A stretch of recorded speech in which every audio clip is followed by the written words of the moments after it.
বিসমিল্লাহির রহমানির রহিম।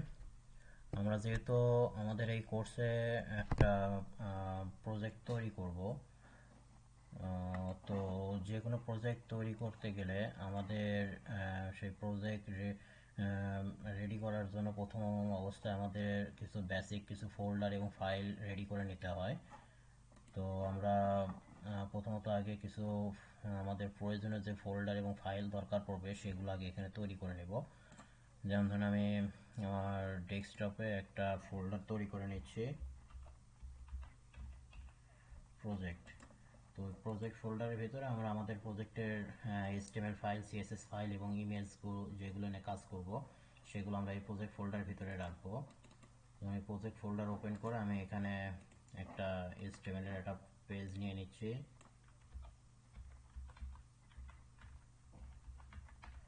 যে index.html, আপনি এখানে অন্য নামের এইচটিএমএল পেজ নিতে পারেন, কিন্তু আমি ইন্ডেক্স নামের পেজ নিলাম এই কারণে যে ইন্ডেক্স যে কোনো একটা ওয়েবসাইটে একটা ইন্ডেক্স নামের একটা পেজ থাকে, কারণ হচ্ছে যে ইন্ডেক্স পেজটা ডিফল্টভাবে আপনার ব্রাউজারে রান হয় আর এটাকে হোম পেজও বলা হয় ওয়েবসাইটের।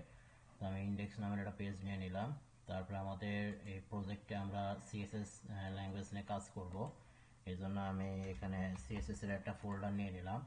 তো আমি আর ফোল্ডার নেওয়ার কারণটা হচ্ছে যে একাধিক সিএসএস ফাইল আমার এই প্রজেক্টে আমরা ব্যবহার করব, এই জন্য আমরা যে কটা সিএসএস ফাইল ব্যবহার করব সেই কটা সিএসএস ফাইলই আমরা এই সিএসএস ফোল্ডারের ভিতরে রেখে কাজ করব, যার কারণে একটা ফোল্ডার নিলাম। যেমন ধরুন আমাদের কাস্টম সিএসএস লেখার জন্য একটা ফাইল আমরা তৈরি করে নিই, যে স্টাইল ডট সিএসএস। তো এই স্টাইল ডট সিএসএস ফাইলে আমরা আমাদের কাস্টম সিএসএস গুলো লিখবো।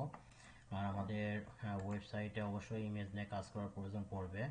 তো যেহেতু একাধিক ইমেজ আমরা এই যে ওয়েবসাইটে ব্যবহার করব, অনেক ইমেজ ব্যবহার করব, তো আমি এখানে একটা ইমেজ নামের আমি একটা ফোল্ডার তৈরি করে নিচ্ছি।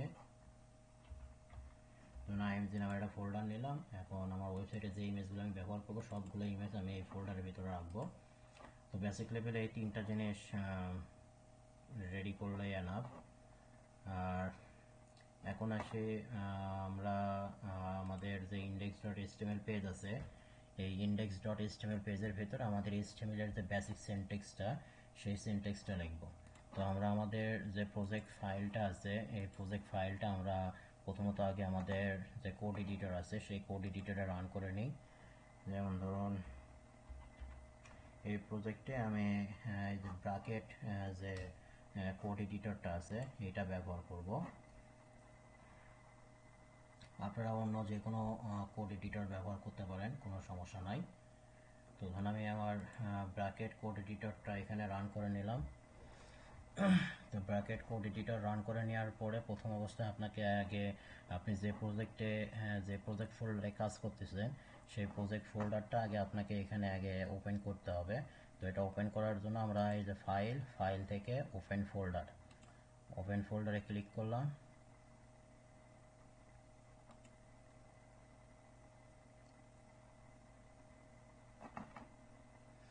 তো আমাদের ফোল্ডারটা আছে ডেস্কটপ থেকে এই যে প্রজেক্ট ফোল্ডার সিলেক্ট করে দিলাম।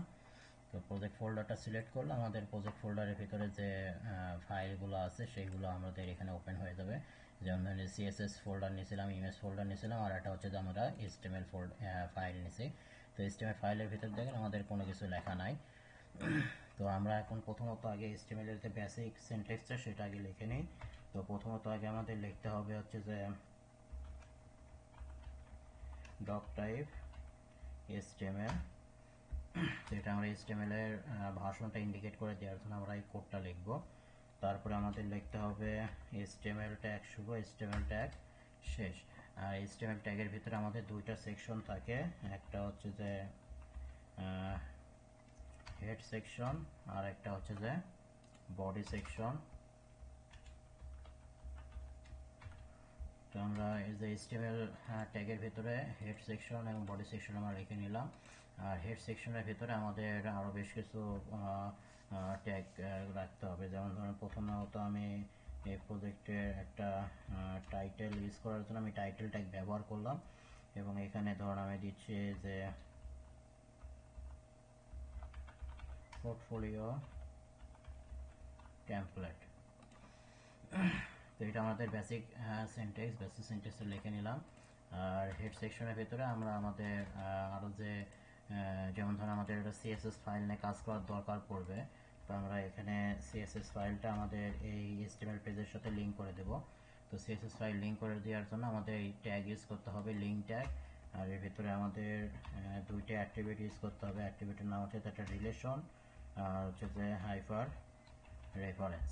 তো রিলেশনের ভিতরে আমাদের থাকবে হচ্ছে যে স্টাইল শিট, আর এই হাইপার রেফারেন্সের ভিতরে আমাদের ওই সিএসএস ফাইলের লিঙ্কটা থাকবে। তো আমাদের সিএসএস ফাইল যেহেতু এই যে সিএসএস ফোল্ডারের ভিতরে আছে, এই জন্য আমরা প্রথমত আগে ফোল্ডারের নাম দেব যে সিএসএস ফোল্ডার, তারপরে আমাদের সিএসএস ফাইলের নাম হচ্ছে যে স্টাইল ডট সিএসএস। তো ধরুন আমাদের সিএসএস ফাইলটা আমরা লিঙ্ক করে নিলাম।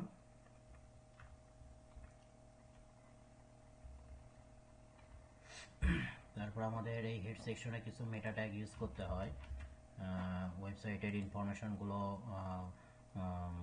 ইন্ডিকেট করে রাখার জন্য। তো এই মেটা ট্যাগগুলো আমরা ব্যবহার করি। যেমন ধরুন প্রথম আমি একটা মেটা ট্যাগ ইউজ করলাম এবং এর একটা অ্যাট্রিবিউট ইউজ করতেছি যে ক্যারেক্টার সেট দিয়ে আমরা এখানে ভ্যালু দিব হচ্ছে যে, তো এটা মূলত হচ্ছে যে আপনার ইউনিকোড টাইপের যে ক্যারেক্টারগুলো, সেই ক্যারেক্টারগুলো যদি আপনার ওয়েবসাইটে সাপোর্ট হয়, সেই জন্য আমরা এই মেটা ট্যাগটা ইউজ করব। তারপরে আমি এখানে আরেকটা মেটা ট্যাগ লিখতেছি, যেমন মেটা ট্যাগ লিখলাম, এটা অ্যাট্রিবিউট দিলাম নেম, মানে ওয়েবসাইটের ডিসক্রিপশনটা ইন্ডিকেট করে রাখার জন্য আমরা এই মেটা ট্যাগটা ইউজ করব। যার কারণে মেটা ট্যাগ দিয়ে নেম অ্যাট্রিবিউট লিখে আমি এর ভিতরে দিলাম হচ্ছে যে ডিসক্রিপশন। নেম অ্যাট্রিবিউটের ভিতরে ডেসক্রিপশন দিলাম, আর হচ্ছে যে এখানে আমাদের আরেকটা অ্যাট্রিবিউট থাকবে, সেটা হচ্ছে যে কন্টেন্ট। আর কন্টেন্টের ভিতরে আপনি ডেসক্রিপশন আকারে যা রাখতে চাচ্ছেন সেটা রাখবেন। তারপরে আরেকটা মেটা ট্যাগ আমরা ইউজ করতেছি ওয়েবসাইটের কিওয়ার্ডগুলো ইন্ডিকেট করে রাখার জন্য। তো নেম দিয়ে আমি ভ্যালু দিলাম কিওয়ার্ড, আর এই কন্টেন্টের ভিতরে আমাদের কিওয়ার্ড দিতে হবে। তারপরে এখানে আমরা আরেকটা মেটা ট্যাগ ইউজ করব, সেটা হচ্ছে যে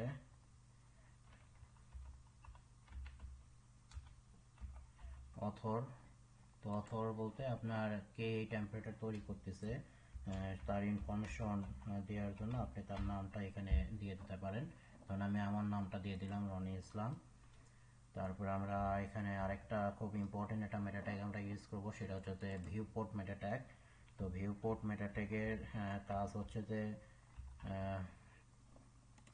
আপনার ওয়েবসাইট যখন আপনি ওয়েবসাইটের স্ক্রিনটা যখন একটু কম বেশি করবেন, মোট কথা রেসপন্সিভ যে লেআউটগুলো আছে, যে আমাদের ব্রাউজারের স্ক্রিনের সাথে সাথে আপনার ওয়েবসাইটটার লেআউটগুলো যাতে খুব স্মুথলি যাতে ছোট বড় হয়, মানে জুমিংয়ের যে অপশনটা, তো এই ভিউপোর্ট মেটা ট্যাগের মাধ্যমে আপনার এই জুমিংটা খুব স্মুথলি এটা কাজ করবে, যার কারণে মেটা ট্যাগটা আমাদের ব্যবহার করতে হবে। তো মেটা ট্যাগ নিউ নেম দিলাম ভিউপোর্ট, আর এর ভিতরে আমাদের দিতে হবে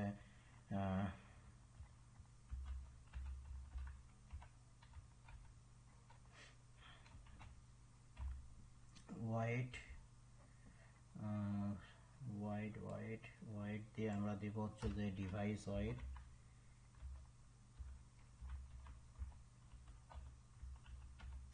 তারপরে কমা দিয়ে আমরা লিখবো হচ্ছে যে ইনিশিয়াল